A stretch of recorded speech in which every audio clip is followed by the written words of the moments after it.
তৃতীয় দিনের কার্যক্রম চলছে। বাংলাদেশ থেকে অংশ নিয়েছেন ৩ শতাধিক বিশেষজ্ঞ চিকিৎসক। সেখান থেকে বিস্তারিত জানাতে যুক্ত হচ্ছেন মুজাহিদ শুভ।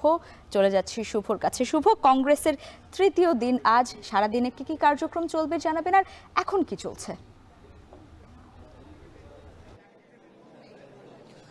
লাইবা, এই যে একটি কনফারেন্স নিয়ে আমরা ৩ দিন ধরে কথা বলছি, এর মূল কারণ হচ্ছে যে বাংলাদেশে আমরা যে রোগগুলোর নাম খুব বেশি শুনি, যক্ষ্মা, সিওপিডি, অ্যাজমা, এটি বহু বছরের পুরনো এই রোগগুলোতে রোগীর সংখ্যা প্রায় ২ কোটি।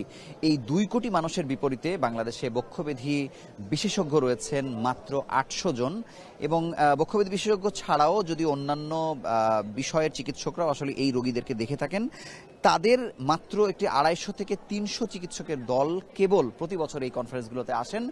তারা আসলে এই যত ধরনের রোগ আছে, বুকের রোগ বা ফুসফুসের রোগ আমরা যেভাবে বলি না কেন, এই প্রত্যেকটা রোগের বিষয়ে আলাদা আলাদা করে সেমিনার, সিম্পোজিয়াম, এবং হচ্ছে যে প্রত্যেকটা দেশ কিভাবে আসলে চিকিৎসা দিচ্ছে, এই সব কিছু নিয়ে বিস্তারিত আলোচনা হয়।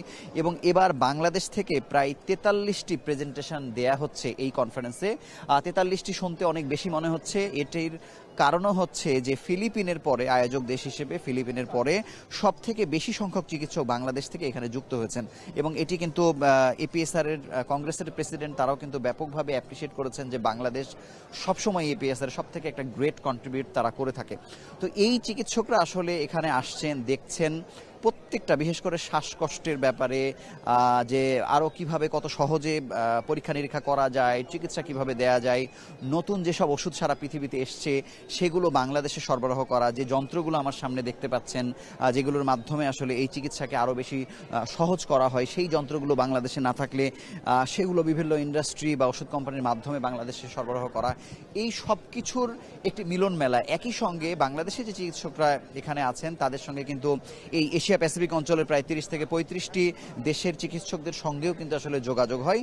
সব মিলে এই ২ কোটি মানুষের সর্বাধুনিক চিকিৎসা নির্ভর করে এই চিকিৎসকদের এই কনফারেন্সে অংশ নেওয়া, জানা, বোঝা এবং জ্ঞানার্জনের মধ্য দিয়ে। তো এই ছিল এখানকার সবশেষ খবর। লাইবা, শুভ, ধন্যবাদ আপনাকে।